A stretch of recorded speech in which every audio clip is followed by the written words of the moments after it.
Hello everyone, I am Damayanti. Welcome to my YouTube channel Munnet syllabus wise ଜଣେ ଜଣେ କବିଙ୍କ ବିଷୟରେ ଆଲୋଚନା କରୁଥିଲି। ଅଲରେଡ଼ି ମୁଁ ଫକୀରମୋହନ ସେନାପତି, ମଧୁସୂଦନ ରାଓ ଆଉ ଆମର ରାଧାନାଥ ରାୟଙ୍କର ଜୀବନୀ ଆଉ ତାଙ୍କର କାବ୍ୟ କବିତା ପ୍ରବନ୍ଧ ଗଳ୍ପ ବିଷୟରେ ଆଲୋଚନା କରିସାରିଛି। ଏବେ ମୁଁ ଆଲୋଚନା କରିବି ସ୍ୱଭାବ କବି ଗଙ୍ଗାଧର ମେହେରଙ୍କର ଜୀବନୀ ଆଉ ତାଙ୍କର କାବ୍ୟ କବିତା।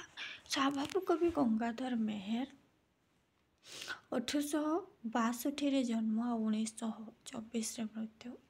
ଆଧୁନିକ ଓଡ଼ିଆ ସାହିତ୍ୟର ଅନ୍ୟତମ ନମସ୍ୟ କବି ହେଉଛନ୍ତି ଗଙ୍ଗାଧର ମେହେର।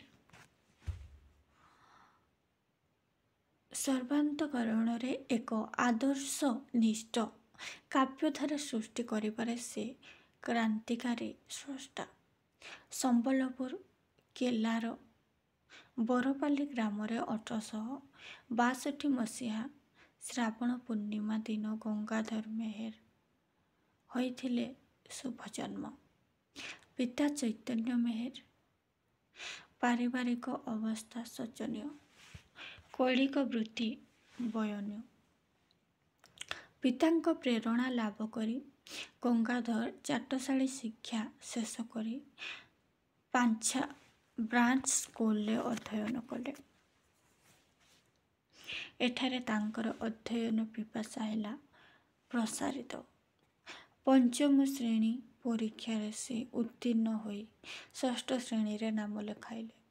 ସମ୍ବଲପୁର ଯାଇ ଭିଲେଜ ସ୍କୁଲ ପରୀକ୍ଷା ଦେଇ ଦେଶୀୟ ପାଠଶାଳା ସାର୍ଟିଫିକେଟ ହାସଲ କଲେ। ଏହା ହିଁ ଗଙ୍ଗାଧର ଅଧ୍ୟୟନର ଇତିହାସ। ଆର୍ଥିକ ଅବସ୍ଥା ଭଲ ନଥିବାରୁ ସେ ଉଚ୍ଚ ଶିକ୍ଷାରୁ ହେଲେ ବଞ୍ଚିତ। ଆରମ୍ଭ ହେଲା ତାଙ୍କର କର୍ମମୟ ଜୀବନ। ଗଙ୍ଗାଧର ପିଲାଦିନରୁ ସରଳ, ଶାନ୍ତ ଓ କର୍ମଯୋଗୀ ଓ ଜ୍ଞାନପୀଠ ଥିଲେ। ବିଦ୍ୟାଳୟରେ ଅଧ୍ୟୟନ କରିବା ସହିତ ଘରେ ପିତାଙ୍କୁ ସେ ବସ୍ତ୍ର ବୟନ କାର୍ଯ୍ୟରେ ସାହାଯ୍ୟ କରୁଥିଲେ। ତନ୍ତ୍ରଚର୍ଚ୍ଚା ଓ ଶାସ୍ତ୍ର ଚର୍ଚ୍ଚା ଯୁଗପତ୍ ତାଙ୍କର ଜୀବନକୁ ଆଚ୍ଛନ୍ନ କରି ରଖିଥିଲା। 10 ବର୍ଷ ବୟସରେ ତାଙ୍କର ହୋଇଥିଲା ବିବାହ। ତଥାପି ସାଧନାର ପଥ ଥିଲା ଅକ୍ଷତ ଓ ଅବାଧ।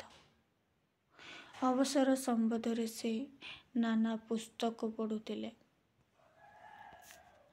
ବାରପାଲି ଜମିଦାର ଲାଲ ନୃପରାଜ ସିଂହଙ୍କର ଜମିଦାରୀ ଶିରସ୍ତାରେ ଗଙ୍ଗାଧର 1885 ମସିହାରେ ଅମୀନ ଭାବରେ କାର୍ଯ୍ୟ କରିଥିଲେ।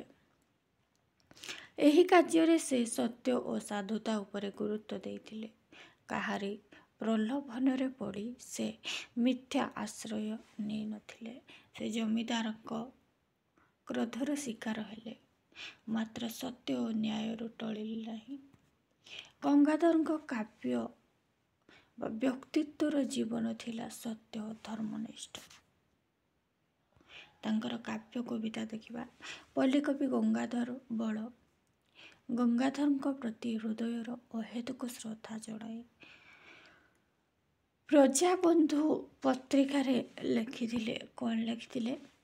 ଲଡ଼େ ନାହିଁ ଦେଖିବାକୁ ମୁଁ ତୁମ୍ଭ ମୂରତି, ଦେଖି କାଳେ ତୁଟିଯିବ ମାୟା ତବ ପ୍ରତି। ପ୍ରତି ଅଛି ଇନ୍ଦୁମତୀ କାବ୍ୟ କେତେଥର, ସେହିଠାରେ ପରିଚୟ ତୁମ୍ଭର ମୋହର। ଲାବଣ୍ୟ କାସାର ହଂସ ପୁରୁଷ ଅଦ୍ଭୁତ, କାଳିଦାସ ଭାରତୀୟ ବାଣୀ ସବୁ ସୁତ। ଭାଗ୍ୟ ଅନ୍ତେବାସୀ ତୁମ୍ଭେ ଅଟ ତାହାଙ୍କର, ବଲେଇହାରୀ ଗୁରୁ ପ୍ରତି ସମ୍ଭାର ଅର୍ଘ୍ୟର।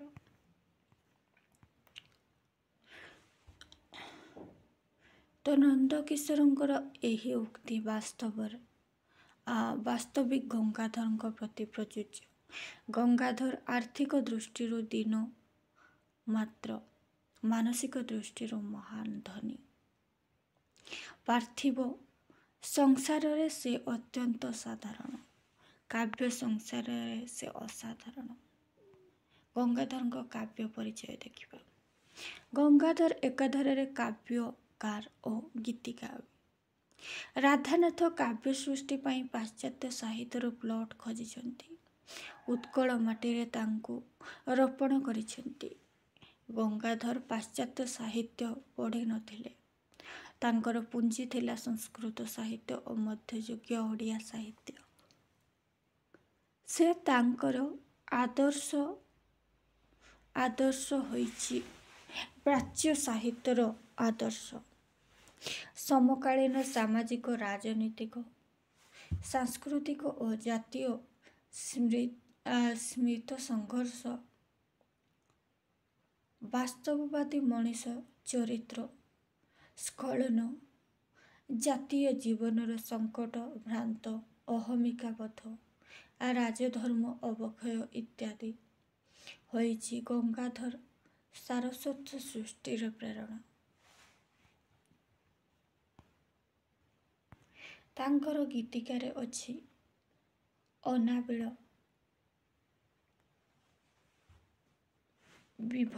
ବିଭବୋଧ ଓ ଭକ୍ତି ଭାବନା, ମାତୃଭୂମି ମାତୃଭାଷା ପ୍ରତି ଓ ଜାତୀୟ ବୋଧ, ହୃତ ନୈତିକତା, ସଂସାର ଧର୍ମିତା, ପ୍ରକୃତି ପ୍ରୀତି, ବ୍ୟକ୍ତି ପୂଜା, ମଧୁମୟ ଉପାସନା, କ୍ଷମତା ଓ ସ୍ୱେଚ୍ଛାଚାର ପ୍ରତି କଠୋର ବିନ୍ଦୁ ଓ ଦାର୍ଶନିକ ଅନୁଚିନ୍ତା। ପ୍ରଥମ ଦେଖିବା ଗଙ୍ଗାଧରଙ୍କର ରଚନା ରସରତ୍ନାକର। ଗଙ୍ଗାଧର ଏହି ରସରତ୍ନାକର କାବ୍ୟକୁ 1882ରେ ରଚନା କରିଥିଲେ।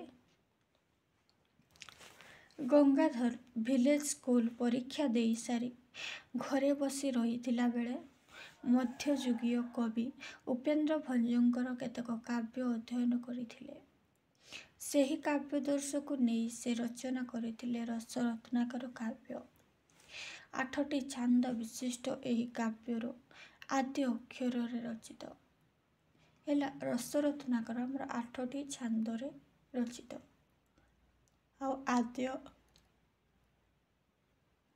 ର ଅକ୍ଷରକୁ ଆଦ୍ୟରେ ରଖିକି ରଚନା କରିଛନ୍ତି, ତେଣୁକରି ଏହାର ନାମ ରସରତ୍ନାକର। ବୈଦେହୀଶ ବିଳାସକୁ ବ ଆଦ୍ୟ ଅକ୍ଷରରେ ରଖିକି ରଚନା କରିଛନ୍ତି।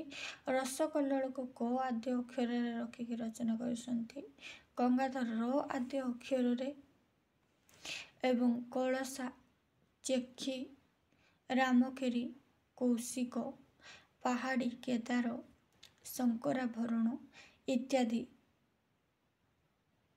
ରାଗରେ ରତ୍ନାକର କାବ୍ୟ ଲେଖିଛନ୍ତି। ରସରତ୍ନାକର କୋଉ ରାଗରେ? ରାମକେରି, କୌଶିକ, ପାହାଡ଼ି, କେଦାରୀ, ଶଙ୍କରାଭରଣ ଇତ୍ୟାଦି। ଏହା ଆଧୁନିକ ଯୁଗ ଚେତନାର କାବ୍ୟ ନୁହେଁ, ପୂର୍ଣ୍ଣତଃ ଏହା ରୀତିଧର୍ମୀ। ଶବ୍ଦ ବିନ୍ୟାସ, ଅଳଙ୍କାର, ରାଗ ସବୁ ଦୃଷ୍ଟିରୁ ଏହା ମଧ୍ୟଯୁଗୀୟ କାବ୍ୟର ସ୍ୱରୂପ ବହନ କରିଛି। ଉପେନ୍ଦ୍ର ଭଞ୍ଜଙ୍କର କଳା କୌତୁକ କାବ୍ୟର ଆଦ୍ୟ ପ୍ରାନ୍ତ କ ଅକ୍ଷର ପରି ଗଙ୍ଗାଧର ମଧ୍ୟ ରସରତ୍ନାକରର ଆଦ୍ୟ ପ୍ରାନ୍ତ ର ଅକ୍ଷର ବ୍ୟବହାର କରିଛନ୍ତି। ଭାଷା, ଅନୁରୋଧ, ପ୍ରଣୟ ପ୍ରସଙ୍ଗ ଏହି କାବ୍ୟର ବିଷୟବସ୍ତୁ। ଏହି ବିଷୟବସ୍ତୁକୁ ଅବଲମ୍ବନ କରି ଓଡ଼ିଆ ସାହିତ୍ୟରେ କେତେକ କାବ୍ୟ ରଚିତ ହୋଇଥିଲା ବା ହୋଇସାରିଥିଲା। ଗଙ୍ଗାଧର ସେହି କଥାକୁ ନେଇ ପ୍ରାଚୀନ ଶୈଳୀରେ ଏହି କାବ୍ୟ ରଚନା କରିଛନ୍ତି। ମାତ୍ର ଏଥିରୁ ଗଙ୍ଗାଧରଙ୍କର ଯଥାର୍ଥ କବି ପ୍ରତିଭାର ପରିଚୟ ମିଳେ ନାହିଁ। ତଥାପି ଏହା ଥିଲା ରାଧାନାଥ ସାନ୍ନିଧ୍ୟ ଲାଭ ପୂର୍ବବର୍ତ୍ତୀ କବି ପ୍ରତିଭାର ଆଦ୍ୟ ସଂକେତ। ଏଥିରୁ କବିଙ୍କର ବର୍ଣ୍ଣନା ଚାତୁରୀ ଗୋଟିଏ ଦୃଷ୍ଟାନ୍ତ ଦେଖନ୍ତୁ। ରଜନୀ ପ୍ରବେଶେ ଉଦିତ ହେଲେ ରଜନୀକର, ରସାଦେବୀ ଉରେ ପକାଇ ଶୁଭ୍ର ଅମୃତ କର। ରସାବେଶ ଉଷା ବିଧୁର ଅଙ୍ଗେ ସୁମନ ସର। ରଦନ କାମୋଦି ଭେଦନ କଲା ସୁମନ ସର। ଏଥିରୁ ଗଙ୍ଗାଧରଙ୍କ ଭବିଷ୍ୟତ କବି ପ୍ରତିଭାର ସଂକେତ ମିଳେ। ନେକ୍ସଟ ଅହଲ୍ୟା ସ୍ତବ। ଅହଲ୍ୟା ସ୍ତବର ରଚନା କାଳ 1892 ଖ୍ରୀଷ୍ଟାବ୍ଦ। ଶାର୍ଦୂଳ ନିକ୍ରୀଡ଼ିତ ଛନ୍ଦରେ ରଚିତ ସ୍ତବ ଗୀତିକା ଅହଲ୍ୟା ସ୍ତବ। ଆମର ଅହଲ୍ୟା ସ୍ତବ କୋଉ ଛନ୍ଦରେ ରଚିତ ନା ଶାର୍ଦୂଳ ବିକ୍ରୀଡ଼ିତ ଛନ୍ଦରେ। କବିବର ରାଧାନାଥ ଏହି ଛନ୍ଦର ଲୋକପ୍ରିୟତାରେ ଆଶଙ୍କା ପ୍ରକାଶ କରିବାରୁ ଗଙ୍ଗାଧର ଏହାକୁ ପରେ ବଙ୍ଗଳା ଶ୍ରୀ ରାଗରେ ବଦଳାଇ ଦେଇଥିଲେ। ଏହି କବିତାରେ କବିଙ୍କର ଶ୍ରୀରାମଚନ୍ଦ୍ର ପ୍ରତି ଭକ୍ତିଭାବ ପ୍ରକଟିତ। ପାଷାଣୀ ଅହଲ୍ୟା ରାମଚନ୍ଦ୍ରଙ୍କ ପାର୍ଶ୍ୱଦେଶ ପାଇ ମୁକ୍ତିଲାଭ କରିବା ଓ ରାମଚନ୍ଦ୍ରଙ୍କର ସ୍ମୃତି କରିବା ହିଁ ଉକ୍ତ କବିତାର ସାରମର୍ମ। ଏହା ମଧ୍ୟ ପ୍ରକୃତ ଗଙ୍ଗାଧରୀ ପ୍ରତିଭାର ପରିଚୟ ଦିଏ ନାହିଁ।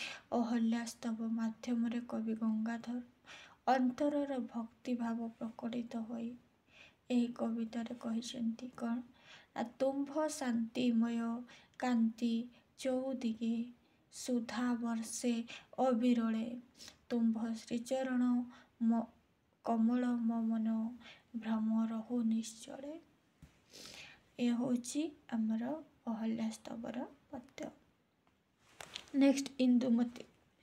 1894 ଇନ୍ଦୁମତୀ ରଚନାକାର କାଳିଦାସ ବିରଚିତ ରଘୁବଂଶ କାବ୍ୟର ପଞ୍ଚମ ସର୍ଗରୁ ଅଷ୍ଟମ ସର୍ଗ ପର୍ଯ୍ୟନ୍ତ ବିଷୟବସ୍ତୁ ଅବଲମ୍ବନରେ ଗଙ୍ଗାଧର ଲେଖିଲେ ଇନ୍ଦୁମତୀ କାବ୍ୟ।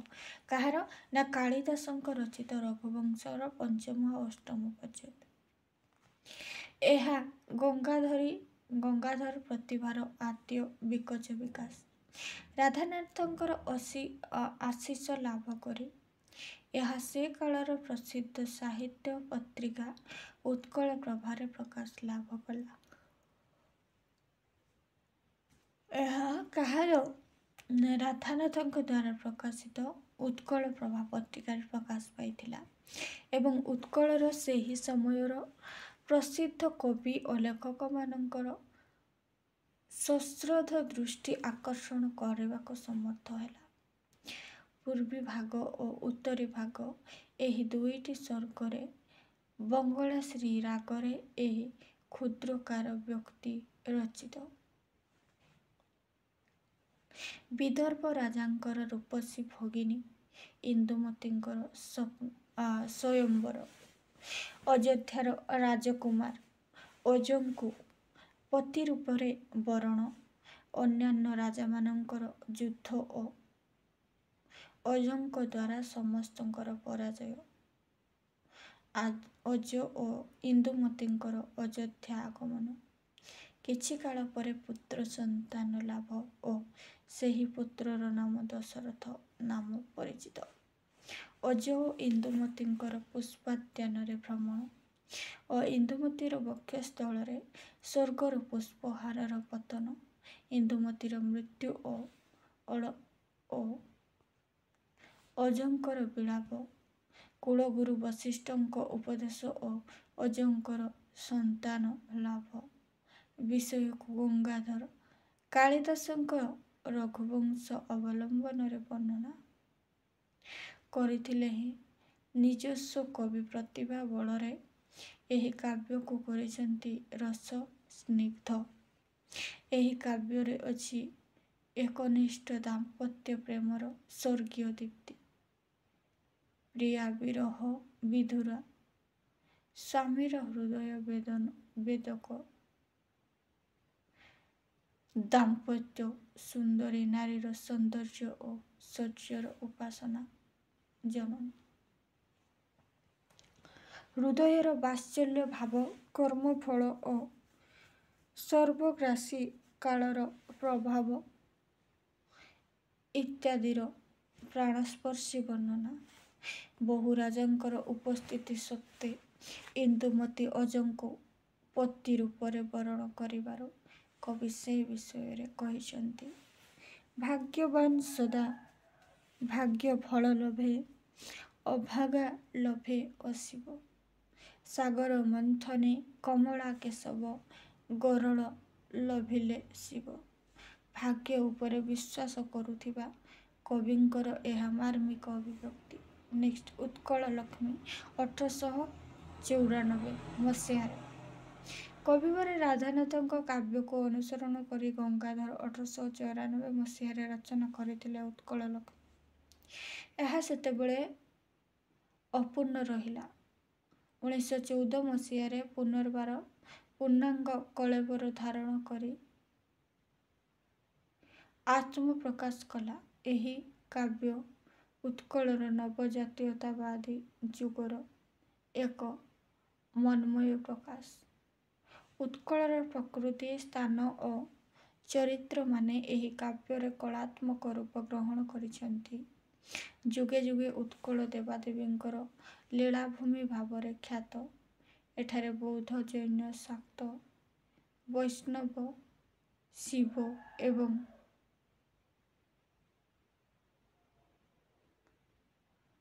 ଏବଂ ଶିବ ଧର୍ମ ପ୍ରଚାରିତ ହୋଇଥିଲା। କେତେ କେତେ ମହାପୁରୁଷଙ୍କର ପଦସ୍ପର୍ଶରେ ଏହି ଭୂମି ପବିତ୍ରିତ। କେତେ ପୁଣ୍ୟ ଶ୍ଲୋକ ନରପତି କବି କଳାକାରଙ୍କର ଏଠାରେ ଆବିର୍ଭାବ ଘଟିଥିଲା। ନାନା ପ୍ରାକୃତିକ ସୌନ୍ଦର୍ଯ୍ୟର ଏହା ଗନ୍ତାଘର। ରାଧାନାଥଙ୍କ ପରି କବି ଗଙ୍ଗାଧର ମଧ୍ୟ ଉତ୍କଳ ଲକ୍ଷ୍ମୀଙ୍କର ବନ୍ଦନା କରିଛନ୍ତି। ଗିରିବନ କାନ୍ତାର, ନଦ ନଦୀ, ପକ୍ଷୀ ପକ୍ଷୀ ସବୁ ଯେପରି ଉତ୍କଳ ଲକ୍ଷ୍ମୀଙ୍କର ଶୋଭା ବୃଦ୍ଧି କରିଛନ୍ତି।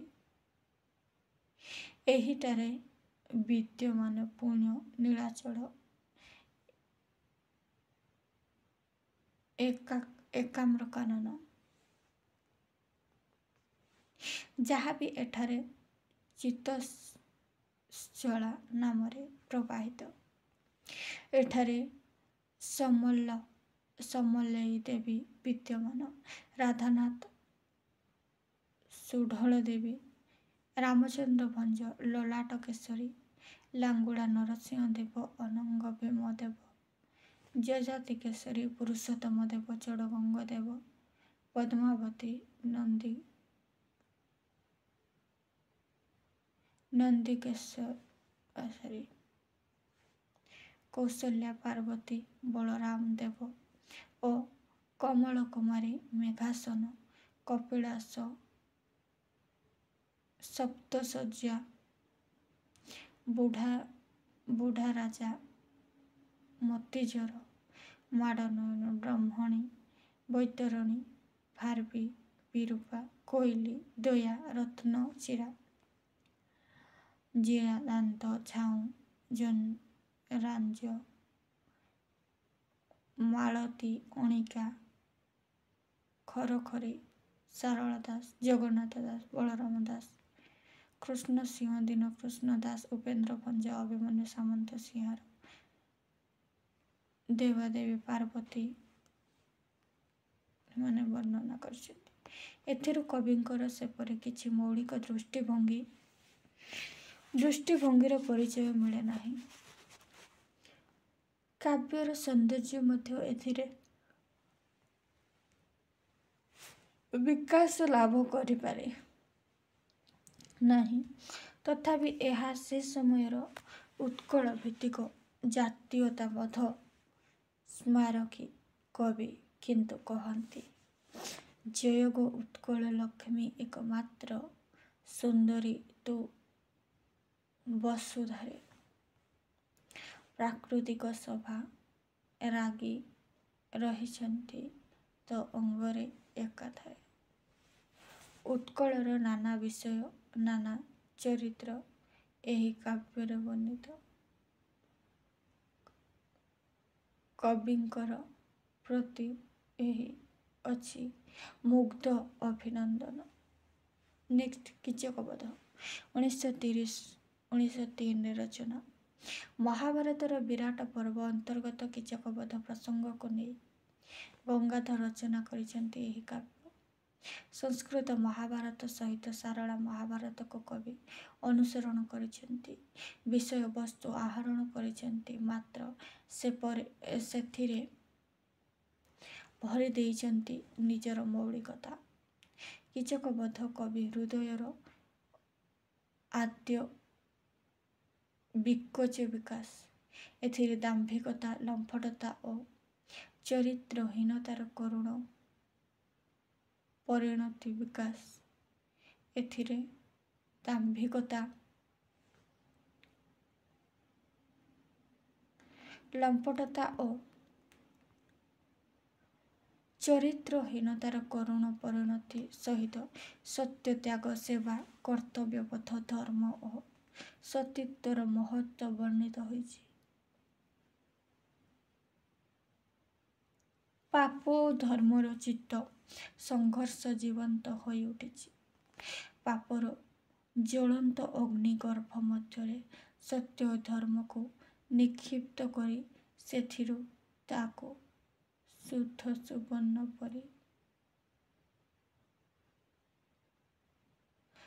सुवर्ण परि बाहर करी आनिछि। सातटी मात्र सर्गरे कीचकबध रचित। कीचकबध केते सर्ग? 7 सर्ग, मन रखिबे। प्राचीन काव्यदर्श अनुजाई विभिन्न रागरे विभिन्न छंदरे परिचित होइछि। पुराणर कथावस्तु काव्ୟରେ होइछि अत्यंत रसाळ और हृद्य। सारला दास महाभारतरे बसंत उत्सवर अवतारण करी राणींकर नौका विहार और सुंदरी सौरेन्द्रीर अनुगमन और सौरेन्द्री उपरे कीचकर लोलुप दृष्टिपात प्रसंग वर्णना करा जाइथिला बेले गंगाधर ताको आपणार कवित्व कल्पनारे अपूर्व रूप देइछन्ति। प्रथम सर्गरे विराट नगरर वर्णना। विराट राजपुर युधिष्ठिर, भीम, अर्जुन, नकुल, सहदेव और द्रौपदींकर छद्म नामरे अवस्थान। द्वितीय सर्गरे बसंत ऋतुर वर्णना। विराट नारी मानकर सहकार वनकु दुर्गा पूजा पाई गमन, नारी मानकर गहणरे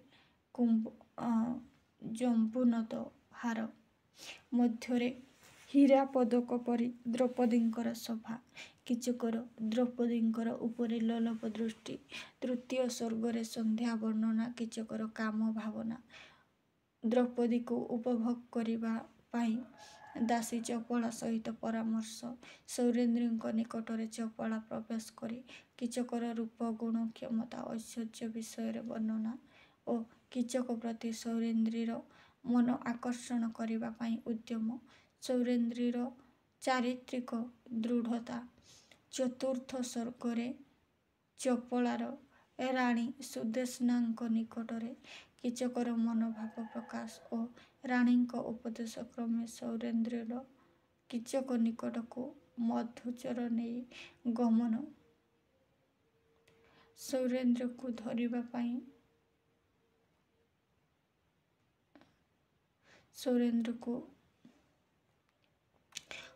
पाई कीचकर अनुधावन और बाटरे तरु शाखा आघाତରେ सौरेन्द्री को धरिबारे व्यर्थता।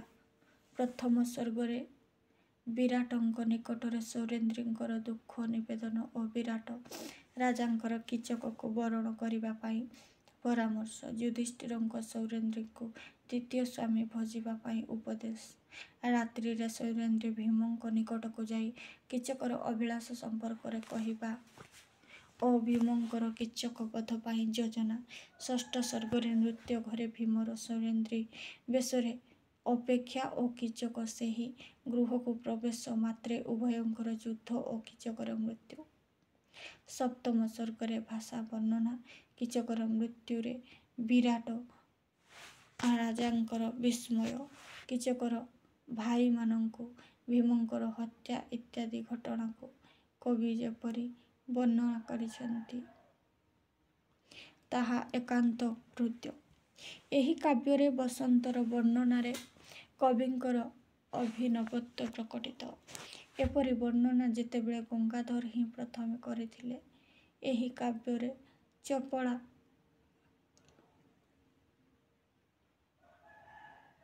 ଚରିତ୍ର ଯଦିଓ ସାରଳା ମହାଭାରତର କରୁଣା ଦାସୀ ଅନୁରୂପା, ତଥାପି ଗଙ୍ଗାଧର ହାତରେ ଚପଳା ଆହୁରି ଜୀବନ୍ତ ହୋଇ ଉଠିଛି। ଗଙ୍ଗାଧର ଗୋଟିଏ କଥା ଏଥିରେ ଚେତେଇ ଦେଇଛନ୍ତି କି ଅପବ୍ୟବହାର କରଇ ଯେନ୍ ରୂପ ମୋହେ ରାଜ କ୍ଷମା ତାର ଦାବାନଳଗ୍ରସ୍ତ ଇନ୍ଧନ ପରାଏ ଅଚିରେ ବିନାଶ ତାର। ନାରୀର ସତୀ ଧର୍ମ ଏକ କାବ୍ୟର ମହିମା ଓ ଐଶ୍ୱର୍ଯ୍ୟ। ଧର୍ମ ପ୍ରତିଷ୍ଠା ଏହାର ବାଙ୍କ୍ମୟ ଅଭିବ୍ୟକ୍ତି। ନେକ୍ସଟ, ପ୍ରଣୟ ବଲ୍ଲରୀ 1915 ମସିହା। ପ୍ରଣୟ ବଲ୍ଲରୀ କବି କାଳିନ୍ଦୀଙ୍କର ଅଭିଜ୍ଞାନ ଶାକୁନ୍ତଳମ୍ ନାଟକ ଅବଲମ୍ବନରେ ରଚିତ ଏକ ପ୍ରଣୟ ସ୍ନିଗ୍ଧ କାବ୍ୟ। 1911 ମସିହାରେ କବି ଗଙ୍ଗାଧର ଏହାର ପ୍ରଥମ ସର୍ଗ ରଚନା କରିଥିଲେ। 1915ରେ ଏହା ସମ୍ପୂର୍ଣ୍ଣ ହୋଇ ଆତ୍ମପ୍ରକାଶ କଲା।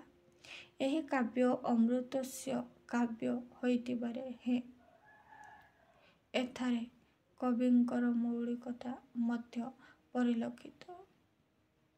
ଏ କାବ୍ୟଧାରାରେ ଯେପରି ଭାବରେ କବି ଉତ୍କଳକୁ ଶାନ୍ତି, ଦୟା, କ୍ଷମା ଓ ଶ୍ରଦ୍ଧାର ବିହାରସ୍ଥଳୀ ଭାବରେ ବର୍ଣ୍ଣନା କରି ଦେବକନ୍ୟା ଓ ଅସୁର କନ୍ୟାର ସଂଘର୍ଷ,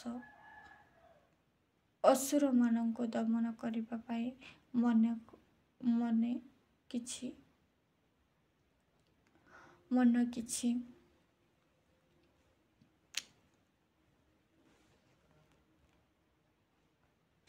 ସାତଟି ସର୍ଗରେ ଉକ୍ତ କାବ୍ୟ ରଚିତ। ସର୍ଗଗୁଡ଼ିକର ନାମକରଣ ଯଥାକ୍ରମେ ପ୍ରଣୟାଙ୍କୁର, ପ୍ରଣୟ ପଲ୍ଲବ, ପ୍ରଣୟ ପ୍ରସୂନ, ପ୍ରଣୟ ସୌରଭ, ପୁଷ୍ପକୀଟ, ପ୍ରଣୟ ଫଳ ଓ ପ୍ରଣୟ ଛାୟା। ସାତଟି ସର୍ଗ ମନେ ରଖିବେ। ଗୋଟେ ପୁଷ୍ପକୀଟ ଅଲଗା, ଅନ୍ୟଗୁଡ଼ିକ ପ୍ରଣୟ ପଲ୍ଲବ, ପ୍ରଣୟ ପ୍ରସୂନ, ପ୍ରଣୟ ସୌରଭ, ପ୍ରଣୟ ଫଳ, ପ୍ରଣୟ ଛାୟା। ବେଶ, ହୃଦୟ ଓ ଶୀର୍ଷକଗୁଡ଼ିକ ଦୁଷ୍ମନ୍ତଙ୍କର ମୃଗୟା ଯାତ୍ରା, କୌଣମୁନିଙ୍କର ଆଶ୍ରମରେ ଆତିଥ୍ୟ ଓ ଶକୁନ୍ତଳାଙ୍କ ସହିତ ଗାନ୍ଧର୍ବ ମତରେ ବିବାହ ଓ ମିଳନ, ମୁଦ୍ରିକା ପ୍ରଦାନ ଓ ଅଯୋଧ୍ୟା ପ୍ରତ୍ୟାବର୍ତ୍ତନ, ଶକୁନ୍ତଳାଙ୍କର ଭାବାନ୍ତର ଓ ପ୍ରିୟ ଚିନ୍ତା, ଦୁର୍ବାସାଙ୍କର ଅଭିଶାପ, ପ୍ରିୟ ସଖୀ ପ୍ରିୟମ୍ବଦା ଓ ଅନୁସୂୟାଙ୍କ ଅନୁରୋଧ କ୍ରମେ ଅଭିଶାପ ଖଣ୍ଡନର ଉପାୟ ସୂଚନା, କୌଣଙ୍କର ତପସ୍ୟାରୁ ଆଗମନ, କୌଣମୁନିଙ୍କର ଅଧ୍ୟାନ ବଳରେ ଶକୁନ୍ତଳାର ବିବାହ ପ୍ରସଙ୍ଗ ଅବଗତି, କନ୍ୟାକୁ ପତିଗୃହକୁ ବିଦାୟ, ପିତୃହୃଦୟର କରୁଣ ବିଳାପ, କନ୍ୟାକୁ ଉପଦେଶ, ବାଟରେ ଶକୁନ୍ତଳାଙ୍କର ହାତରୁ ନଦୀ ଗର୍ଭରେ ମୁଦ୍ରିକା ପତନ, ଦୁଷ୍ମନ୍ତଙ୍କ ଶକୁନ୍ତଳାକୁ ପ୍ରତ୍ୟାଖ୍ୟାନ, ଗଭୀର ଦୁଃଖରେ ଶକୁନ୍ତଳା ହେମକୂଟ ପର୍ବତରେ ଅବସାନ, ସନ୍ତାନ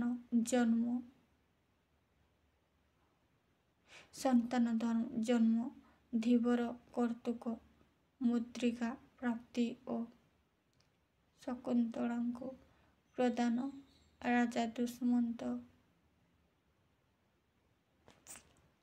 ରାଜା ଦୁଷ୍ମନ୍ତଙ୍କର ଅତୀତ ସ୍ମୃତି ଜାଗରଣ, ପ୍ରିୟା ବିରହ ବିଧୁର ଭାବ ପ୍ରକାଶ, ଦେବାଦେବୀଙ୍କର ଦ୍ୱାରା ଅସୁର ବିନାଶ ପାଇଁ ଦୁଷ୍ମନ୍ତଙ୍କର ସ୍ୱର୍ଗକୁ ଯାତ୍ରା, ପ୍ରତ୍ୟାବର୍ତ୍ତନ ସମୟରେ ହେମକୂଟ ପର୍ବତରେ ଅବତରଣ, ପତ୍ନୀ ଓ ପୁତ୍ର ସହିତ ମଧୁର ମିଳନ। ଏହି କାବ୍ୟର କଥାବସ୍ତୁ କବି ଯେପରି ଭାବରେ ବିଭିନ୍ନ ପ୍ରସଙ୍ଗକୁ ବର୍ଣ୍ଣନା କରିଛନ୍ତି ତାହା ଏକାନ୍ତ ହୃଦୟସ୍ପର୍ଶୀ। ପ୍ରକୃତି ବର୍ଣ୍ଣନା ଜୀବନ୍ତ ହୋଇ ଉଠିଛି। ନେକ୍ସଟ, ତପସ୍ୱିନୀ କାବ୍ୟ 1915ରେ ରଚନା। ଗଙ୍ଗାଧର ମେହେର ପ୍ରତିଭାର ଶ୍ରେଷ୍ଠ ନିଦର୍ଶନ ତପସ୍ୱିନୀ କାବ୍ୟ। 1903 ମସିହାରେ ଏହାର ରଚନା ଶେଷ ହୋଇଥିଲା। 1915 ମସିହାରେ ଏହା ପୁସ୍ତକ ଆକାରରେ ପ୍ରକାଶ ପାଇଲା। ଗଙ୍ଗାଧର ପ୍ରାଚୀନ ଭାରତର ଧର୍ମ, ସଂସ୍କୃତି ଓ ଲୋକଦର୍ଶନର ଉପାସକ। କବି ଜୀବନର ଆରମ୍ଭରୁ ସେ ପ୍ରାଚ୍ୟ ସଂସ୍କୃତି ଓ ସାହିତ୍ୟ ପ୍ରତି ଆକୃଷ୍ଟ ହୋଇଛନ୍ତି। ସେହି ଆକର୍ଷଣର ଶେଷ ପରିଣତି ତପସ୍ୱିନୀ କାବ୍ୟ। ଏହା ଆର୍ଯ୍ୟ ସଂସ୍କୃତିର ମନ୍ମୟ ନିଦର୍ଶନ ପ୍ରତି ଓ ପତ୍ନୀଙ୍କର ଦିବ୍ୟ ପ୍ରେମ ପ୍ରତି ଯାବତୀୟ ଦୁଃଖ ସତ୍ତ୍ୱେ ପତ୍ନୀର ଏକାନ୍ତ ଅନୁଗତ୍ୟ, ଆରଣ୍ୟକ ସଂସ୍କୃତି ଓ ତପୋବନର ମହିମା, ତପସ୍ୱୀ ଓ ତପସ୍ୱିନୀ ଜୀବନର ଚର୍ଚ୍ଚା, ନିୟତି ବିରୋଧରେ ପ୍ରକୃତିର ସମର, ପତ୍ନୀ ତ୍ୟାଗ ଉପରେ ପତି ରାମଚନ୍ଦ୍ରଙ୍କର ମାନସିକ ଯନ୍ତ୍ରଣା, ରାଜା ଓ ସ୍ୱାମୀ ଚରିତ୍ରର ଦ୍ୱୟ, ରାଜକର୍ମର ମହତ୍ତ୍ୱ, ସୀତାଙ୍କର ବାଳିକୀ ଆଶ୍ରମରେ ଜୀବନଯାପନ ଓ ବାଲ୍ମୀକି ଆଶ୍ରମରେ ଜୀବନଯାପନ ଓ ମାତୃତ୍ୱ, ଲବକୁଶଙ୍କ ପ୍ରତି ତାଙ୍କର ବାତ୍ସଲ୍ୟ ଭାବ, ରାମଚନ୍ଦ୍ରଙ୍କର ଅଶ୍ୱମେଧ ଯଜ୍ଞ ଆୟୋଜନ ଓ ସୀତାଙ୍କର ମାନସିକ ପ୍ରତିକ୍ରିୟା, ଲବକୁଶଙ୍କ ଠାରୁ ରାମଚନ୍ଦ୍ରଙ୍କର ଜାନକୀଙ୍କର ଯଜ୍ଞ ସ୍ଥାନରେ ପ୍ରତିଷ୍ଠା ସମ୍ବାଦ ଶ୍ରବଣରେ ସୀତାଙ୍କର ସ୍ୱାମୀଙ୍କର ପ୍ରତି ଦିବ୍ୟ ଭାବ ପ୍ରକାଶ କାବ୍ୟଟିକୁ ସରସ ସୁନ୍ଦର କରିଛି। ଏହା କାବ୍ୟର ଆରମ୍ଭରେ କବି ବାଗ୍ଦେବୀଙ୍କୁ ବନ୍ଦନା କରିଛନ୍ତି, ଯଥା ଦରିଦ୍ରତା ପଙ୍କପୂର୍ଣ୍ଣ ମୋ ଜୀବନ ରସ, ଜଞ୍ଜାଳ ଜଳଦ ଜଳେ ଆବିଳ ଉଦର, ଶରଦ ସଦୃଶ ତୋତେ କରି ଦରଶନ, ହୋଇଯାଉଅଛି ଶତ ବରଷନ।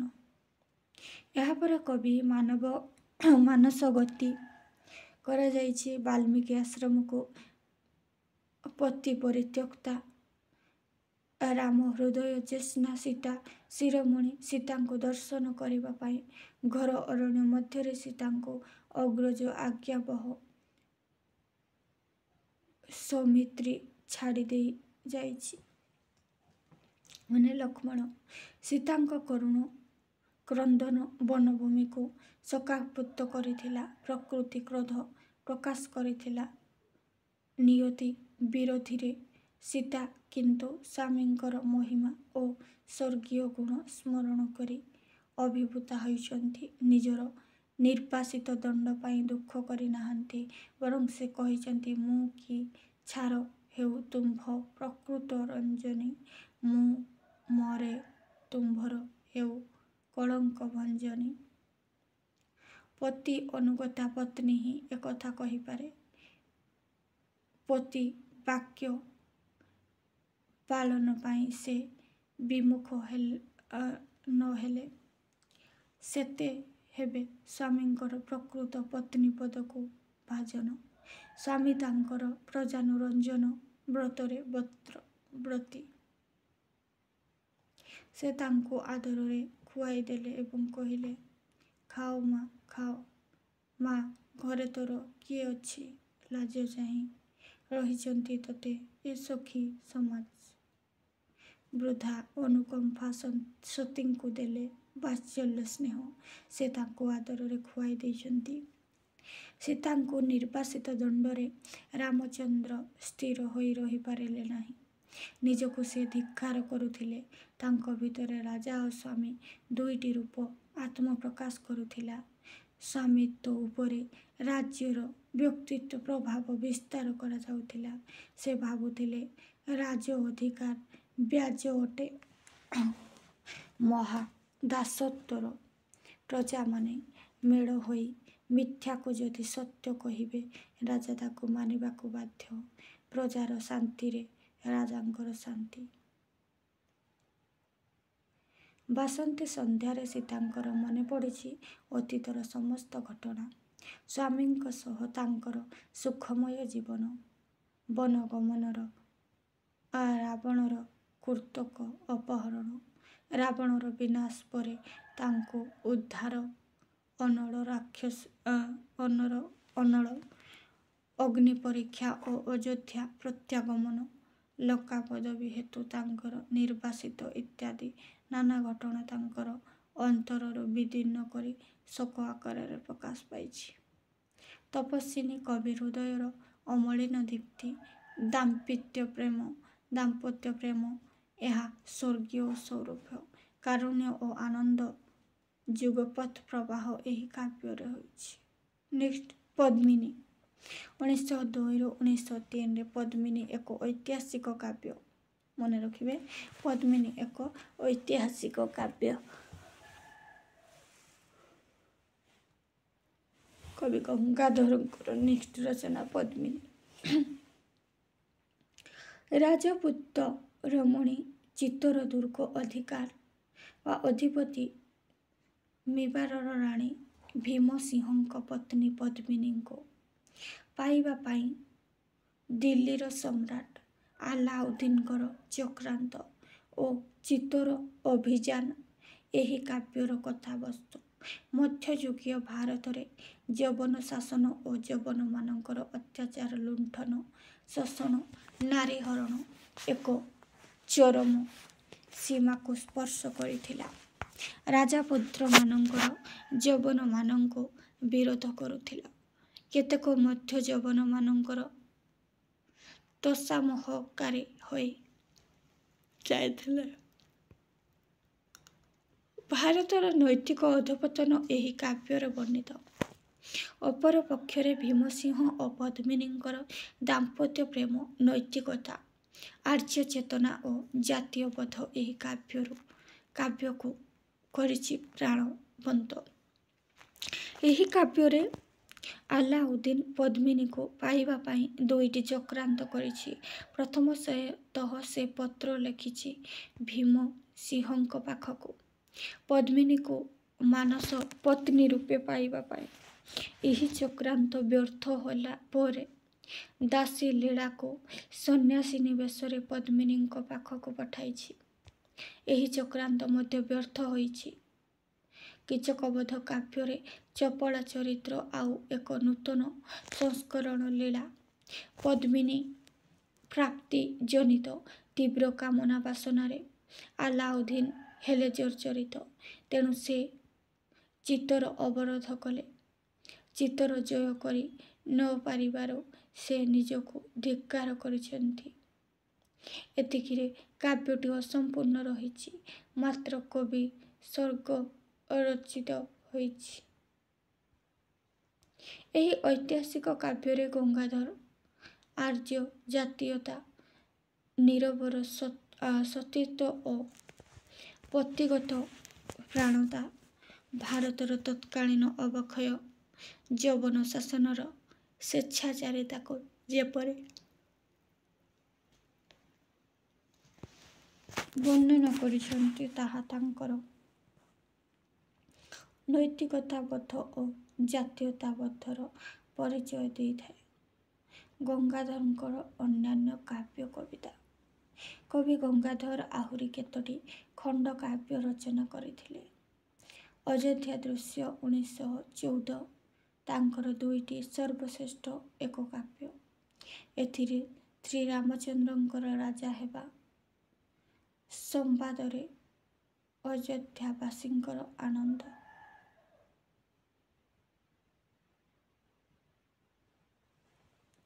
ଶ୍ରୀରାମଙ୍କର ଅଭିଷେକ ପାଇଁ ଆୟୋଜନ, କୈକେୟୀଙ୍କର ଚକ୍ରାନ୍ତରେ ଶ୍ରୀରାମ 14 ବର୍ଷ ପାଇଁ ବନବାସରେ, ପ୍ରଜାମାନଙ୍କର ଗଭୀର ଦୁଃଖ, ଦଶରଥଙ୍କର ଶୋକ, ଶ୍ରୀରାମଙ୍କର ରାଜପୋଷାକ ଅବତାରଣା ପୂର୍ବକ ଋଷି ପୋଷାକ ପରିଧାନ ଏବଂ ଗମନାଗମନ ପାଇଁ ପ୍ରସ୍ତୁତି, ସୀତା ଓ ଲକ୍ଷ୍ମଣଙ୍କର ତାଙ୍କ ସହିତ ଯିବା ପାଇଁ ନିବେଦନ, ରାବଣ ସଂହାର କରି ଶ୍ରୀରାମ, ଲକ୍ଷ୍ମଣ ଓ ସୀତାଙ୍କର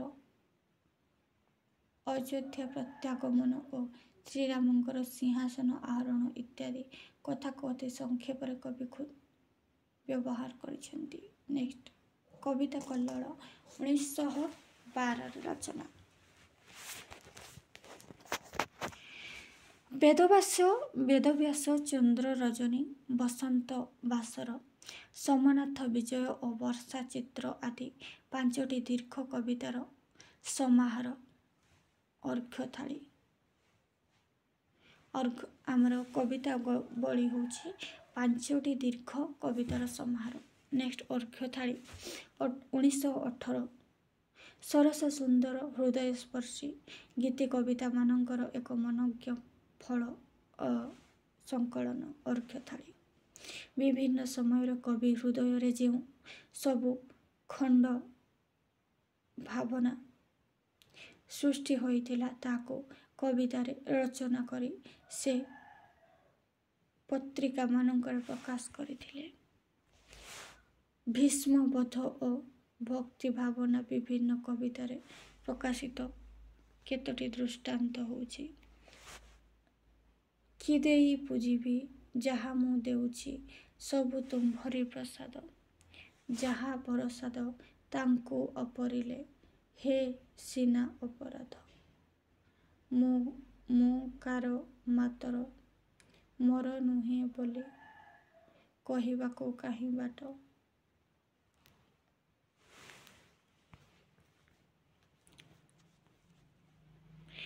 ଏସବୁ କବିତାରୁ ଭୀଷ୍ମବଧ, ଭକ୍ତି ଭାବନା, ଅମୃତମୟ ଓ ମଧୁମୟ ଉପାସନା ଇତ୍ୟାଦି ପରିଚୟ ମିଳେ।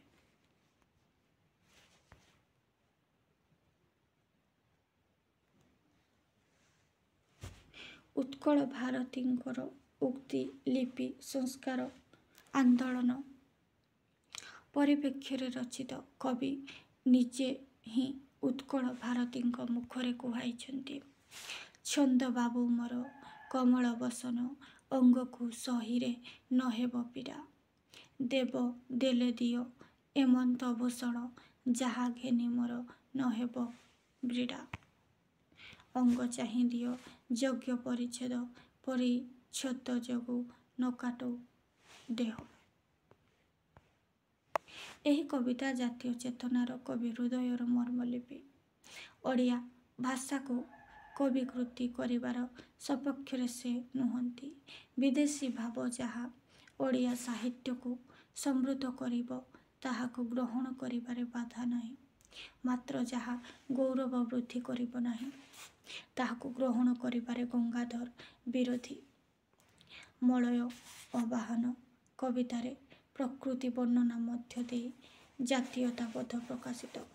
ମାତୃଭୂମି କବିତା ତାଙ୍କର ମାତୃଭାଷା ଓ ମାତୃଭୂମି ପ୍ରୀତି ନିଦର୍ଶନ। ଯଥା ମାତୃଭୂମି ମାତୃଭାଷାର ମମତା, ଯା ହୃଦେ ଜନମି ନାହିଁ, ତାକୁ ଯଦି ଜ୍ଞାନୀ ଗଣରେ ଗଣିବା ଅଜ୍ଞାନୀ ରହିବେ କାହିଁ। ଏଇଟା ହେଉଛି ମାତୃଭୂମି କବିତାର ପଂକ୍ତି। ଉଦ୍ବୋଧନ ଓ ନବବର୍ଷ ମଧ୍ୟ ତାଙ୍କର ଜାତୀୟବୋଧର ପରିଚୟ ଦିଅନ୍ତି। ଗଙ୍ଗାଧର ସତ୍ୟବାଦୀ ଆଦର୍ଶକୁ ସ୍ୱାଗତ କରି ଜଣାଇଛନ୍ତି। ରାଧାନାଥ ଯୁଗର ହୋଇ ମଧ୍ୟ ସେ ସତ୍ୟବାଦୀ ଯୁଗ ଚେତନାରେ ଉଦ୍ବୁଦ୍ଧ ହୋଇଛନ୍ତି। ଉଦ୍ବୋଧନ ଗୀତିକାରେ ମଧୁସୂଦନ ଦାସ ବ୍ୟକ୍ତିତ୍ୱ ବର୍ଣ୍ଣିତ ଏହି କବିତାରେ ମଧ୍ୟ ଅଛି ମାତୃଭାଷା ପ୍ରତି ମମତ୍ୱବୋଧ। ସେ କହିଛନ୍ତି, ଯା ଭାଷା ଦୁର୍ବଳ ସେ ନିଶ୍ଚୟ ଅଧମ, କାହିଁ ହେବ ଆନ ପ୍ରତିଯୋଗୀ କ୍ଷମ। ଉଚ୍ଚ ହେବା ପାଇଁ କର ଯେବେ ଆଶା, ଉଚ୍ଚ କର ଆଗେ ନିଜ ମାତୃଭାଷା। ଏହିସବୁ କବିତା ବ୍ୟତୀତ ତାଙ୍କୁ ମଧ୍ୟ ବୋଲିଥାନ୍ତି ଧର୍ମ ଅବତାର, ପଞ୍ଚଶୟ ଓ ବିଦୁର ପ୍ରକାଶ ପ୍ରଜାଗଣ କବିତା ତତ୍କାଳୀନ ସାମାଜିକ ଜୀବନ ପ୍ରତି ତୀର୍ଯ୍ୟକ ଦୃଷ୍ଟାନ୍ତପାତ। ଯାହାର ନାମ ସଦା ସର୍ବଦା ପରଶୁ ଅପହରଣ ପାଇଁ ବ୍ୟସ୍ତ, ଯାହାର ଧନ ଗଣିକା ଚରଣରେ ବିଦଳିତ, ଜୀବନ ଯାହାର ଲକ୍ଷ ଲକ୍ଷ ଲୋକଙ୍କର ଭାର, ଯାର ବିଦ୍ୟା ଧର୍ମନୀତି ମୁଣ୍ଡ ପଡ଼େ, ସେହିପରି ଲୋକଙ୍କୁ ଧର୍ମାବତାର କୁହାଯାଏ। କବି ତନ୍ତ୍ରରୁ ଓ ଆମର ଦ୍ରଷ୍ଟବ୍ୟରୁ ଆପଣାକୁ ବିରାଟ ମନେକରି କୌଶଳରେ ଅର୍ଥ ପୋଷଣ କରିଛନ୍ତି।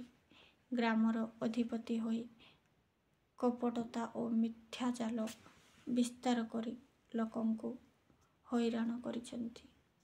ଗ୍ରାମପତି ହୋଇ ଯିଏ ନାନା କୁକର୍ମ କରେ ଓ ସକଳ ଆଇନକୁ ଗ୍ରାସ କରେ, ମିଥ୍ୟା ଜାଲ ବିଛାଇ ଅର୍ଥ ରୋଜଗାର କରେ, ତାହାକୁ କବି ନିନ୍ଦା କରିଛନ୍ତି ଏବଂ ଚେତାଇ ଦେଇଛନ୍ତି।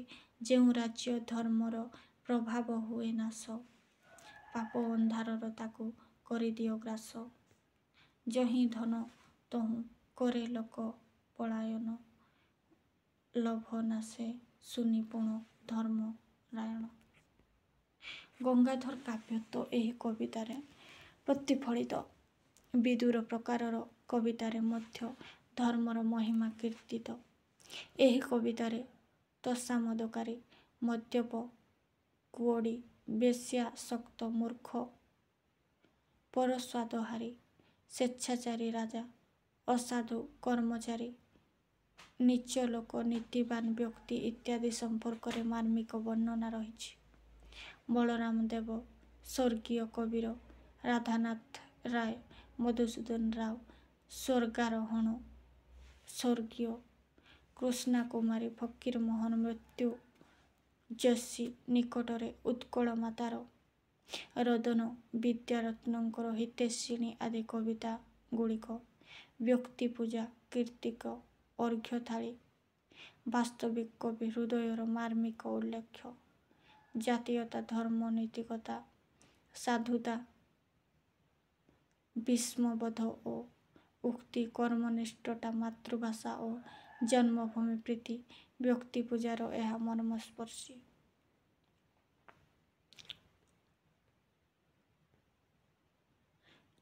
କୃଷକ ସଙ୍ଗୀତ ଗଙ୍ଗାଧରଙ୍କର ଏକ ଅନ୍ୟାନ୍ୟ ସୃଷ୍ଟି। 1921ରେ ଏହି ଯିଏ ତପସ୍ୱିନୀ, ପ୍ରଣୟ ବଲ୍ଲରୀ, କୀଚକବଧ ପରି କାବ୍ୟ ରଚନା କରିପାରିଛନ୍ତି, ସେ ମଧ୍ୟ ରଚନା କରିଛନ୍ତି କୃଷକ ସଙ୍ଗୀତ। ରାଧାନାଥ ଯୁଗ ଓ ସତ୍ୟବାଦୀ ଯୁଗ ହେଉଛି ଜନତାର ଯୁଗ।